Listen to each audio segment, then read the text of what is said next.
The Chicago Bears coming off of not one, not two, not three, but four. That's right, 4 straight losses.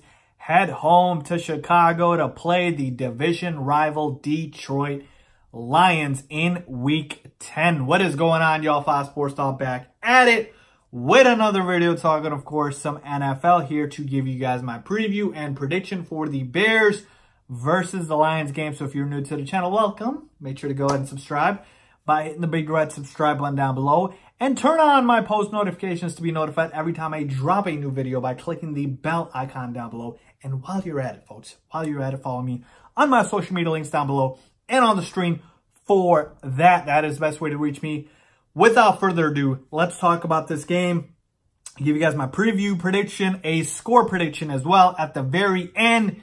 Let's get started. So the Bears are playing the Lions for the very first time this season. I believe they play them again on Thanksgiving. I believe so. Either which way, they're playing the Lions for the first time this season. The Lions are 3-4-1, and the Bears are 3-5. And as mentioned, unfortunately, have lost their last 4 games in a row. Let's take a look at, of course, some numbers here. The total is 42.5 in this one. Fairly low scoring as expected with this Bears offense. But the Bears are favored in this game by 2 points. Yes, that's right. Vegas still believes in the Bears, okay? They're favored here in this game at home against Detroit. And here's the thing, folks. Okay, listen. It's been a rough season, okay? I think we all know that. So at this point, realistically, if we just try to take every single game at a time, and I know that sounds cliche, but that is honestly what the Bears can do, forgetting the fact that the playoff picture seems very much unlikely. If we just take it one game at a time, let's see what happens, okay? And that's what I'm going to do here. Same thing with the Lions. I mean, Lions were looking real good, and they've reeled off some bad losses too. Last week they lost to the Raiders, which I will get into in a second here. So their season hasn't gone exactly as planned, even though their quarterback, Matt Stafford, is having a hell of a year. And we'll start there with this analysis for the Bears versus the Lions. This Lions offense has been unreal. Matt Stafford is having a career season, okay? He's having a phenomenal year, throwing the ball exceptionally well. His outside receivers in Kenny Golladay and Marvin Jones Jr. have been great. They've got a new rookie tight end in TJ Hawkinson. And they did have their starting running back, Kerryon Johnson, before he got hurt and was put on IR. The point I'm trying to make is the offense is not what is wrong with this Lions team. It is the defense. They are kind of the anti-Bears, if you will, because the Bears obviously have a great defense, but they don't have a great offense. And the Lions are the exact opposite. The last, couple of games, the Lions defense has really been bad. They just allowed 31 points to the Raiders, and then they allowed 26 points to the Giants, even though they won that game, okay? So what does that tell me? Of course, that you can score on this Lions defense, more specifically in terms of the running attack, folks. And usually I'll have my keys here. Again, I've just got one key this week, which is run the football. Matt Nagy has listened to me 2 weeks in a row now. 2 weeks in a row, Matt Nagy has listened to me, and we got 4 touchdowns for David Montgomery, which I love, okay? One of those against the Chargers, one of those games against the Chargers, he had, I believe, 27 rushes for about 135 rushing yards, folks. It's working. The run game is working. David Montgomery, it is a crime how underutilized he was by this coaching staff in the first half. I ripped Matt Nagy all of the first half of the season for not using David Montgomery, and now that he has used him, we've seen some success, but too little, too late, right?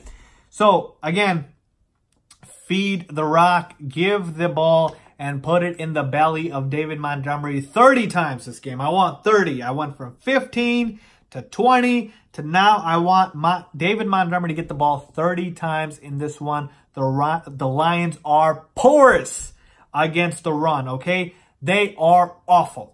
So I want David Montgomery to run all over them. That is the #1 formula for the Bears to, have success in this game. And as I always say, the run game is a quarterback's best friend. It is going to help out Mitch Trubisky. It is going to open up play action, bootleg. It's going to open up a lot for this team. So the formula here is very simple. Force the ball to David Montgomery. Let's stop force feeding the ball to Tariq Cohen. I love Tariq, man. I love Tariq, but I don't want to see him take away carries from David Montgomery, and I certainly don't want to see Cordero Patterson take any carries away, or any receiver. Just give it to David Montgomery, okay? Fair enough. So again, the Lions are a run funnel. You can run on them. So that's what I want the Bears to do on offense. And as far as defensively, we know that this Lions offense is going to put up points. So it's up to the defense, which has been a letdown, folks. This Bears defense has really, you know, been underwhelming the past a couple of weeks. We allowed Josh Jacobs to run all over us. You know, Adrian Peterson had a couple of good rushing yards against this Bears team. I mean, for the most part, we have been able to contain, you know, quarterbacks. So I don't believe Matt Stafford will have a great game, but ancillary weapons in terms of Zach Ertz last week, Josh Jacobs, like I mentioned the week before, of course, Michael Thomas, who's a stud, but we've let guys get their numbers. And Kenny Golladay, folks, I'm telling you, people don't talk about him a lot. He is one of the best receivers in this league.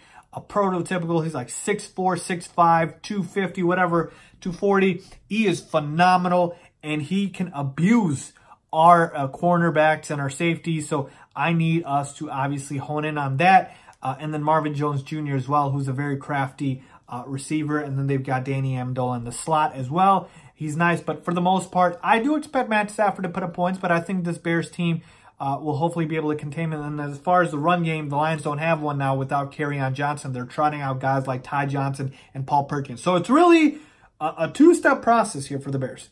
Force the ball to David Montgomery and run down the Lions' throat, and be able to stop the pass game, because the run game, there's no threat of it. So do not fall for the run game, because there isn't one, okay? Matt Stafford's going to be throwing the ball a lot. Go ahead and game plan according to that. So to me, I do believe, it sounds crazy, I do believe the Bears can win this game if they follow that formula. If they keep away, run the football, and obviously focus on just shutting down the pass game, because again, if the run game beats me, so be it.